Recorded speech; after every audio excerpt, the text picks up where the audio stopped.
welcome to another Linfield Coaches CatChat. Joe Stewart out here with head women's soccer coach Steve Simmons. Coach, let's get right into your games this last weekend. As you come away with 1 win, 1 draw, it could be a lot worse. And you got to be, I imagine, feeling happy after, especially that Willamette win, as you guys lost to them 3-0 earlier this year, but able to bounce back with a 2-1 win there, and a couple of nice opportunities early in the first half as Bella Hanna and McKenna Blix both get their first goals of the season.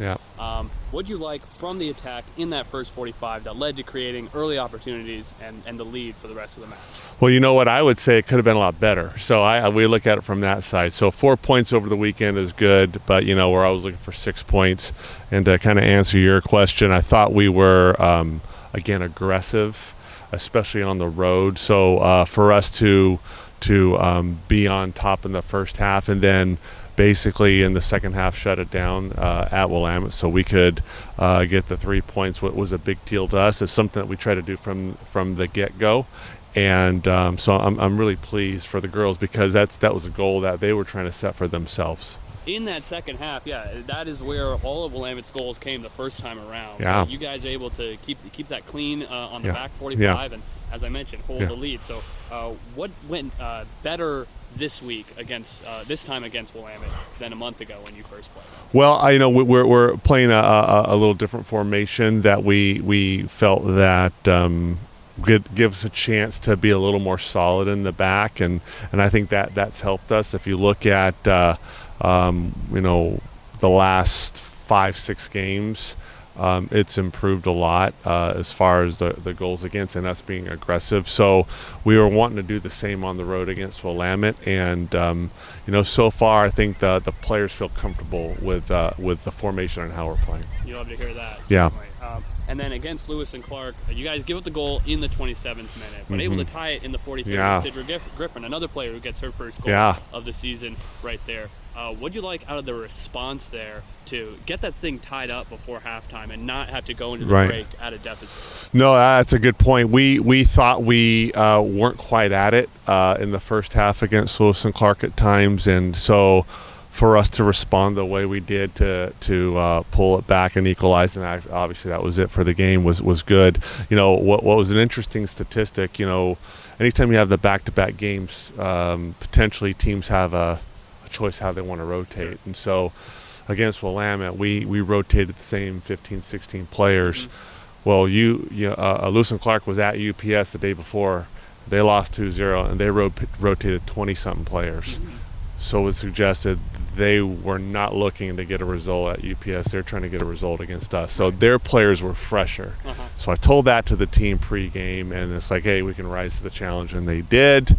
And you know, again, to get a road result was good. We want to get 3 points, but you know, to get 4 points, it just shows, you know, I won't say coming of age, but you know, you have to go through these experiences especially when you're a young group, and you have to get used to the expectation of winning or getting something out of a game, especially on the road in this league, if you want to do something. So I thought that was pretty positive. Sure, just having that knowledge that you're capable of pulling off that kind of performance. Absolutely. What'd you like defensively against Lewis and Clark? Because you guys gave up 11 shots on goal, but again, able to keep the line equal. Sure.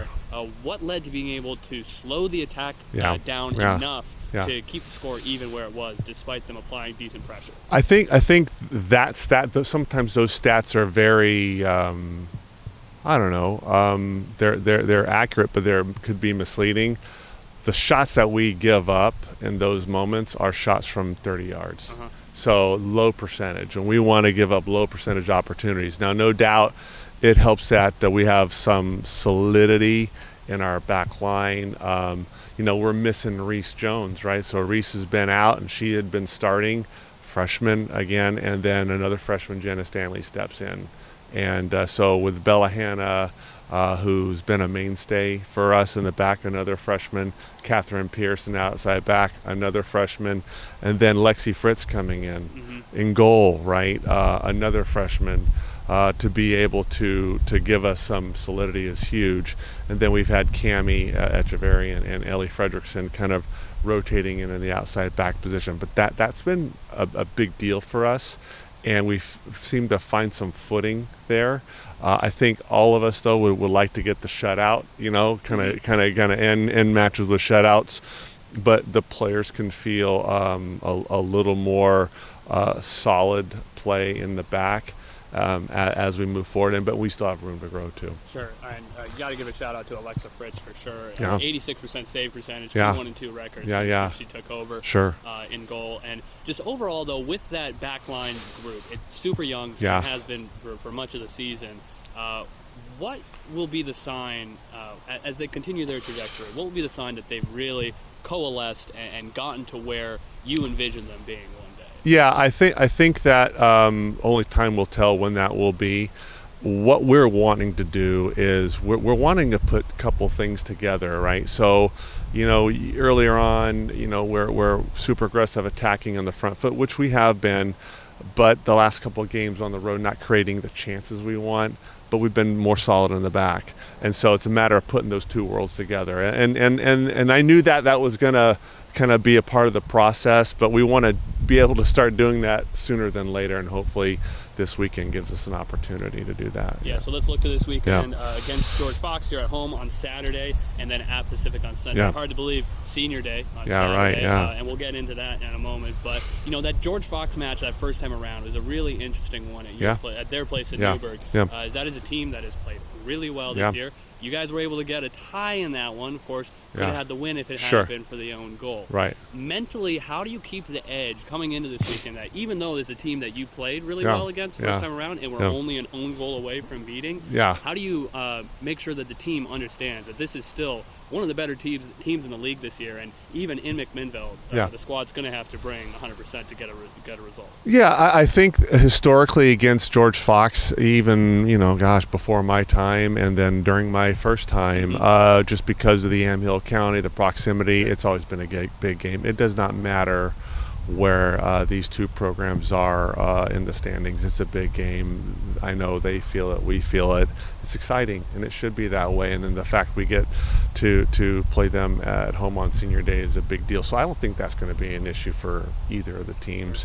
It'll be something that we'll all expect it to be exciting. It'll be fast. It'll be really aggressive for both teams. So we look forward to that, and then it's a matter of trying to do our best on the Saturday, and then like in this league, the quick turnaround time to go out to Forest Grove on Sunday.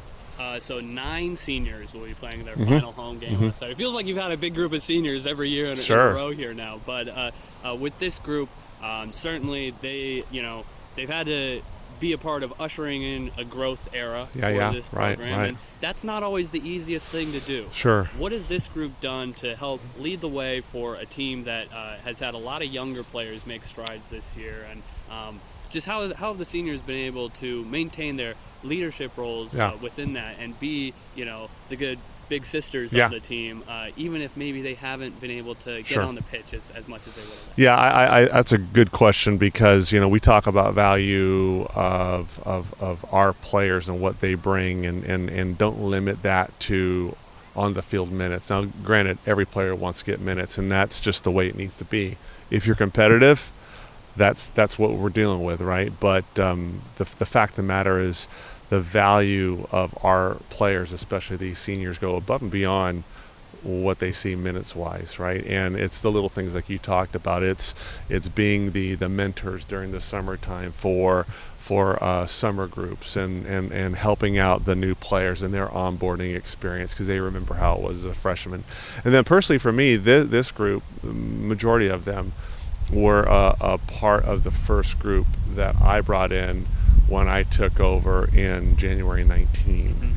And so I've had a chance to see them for 4 years, and grow and go through a lot of stuff, go through 2 years of COVID, go through uncertainty, and then continue to blossom. And so it'll be a special day for me on a personal level. It always is, but this was the first one on my second tenure back here, and they mean more to me than they'll ever know, right?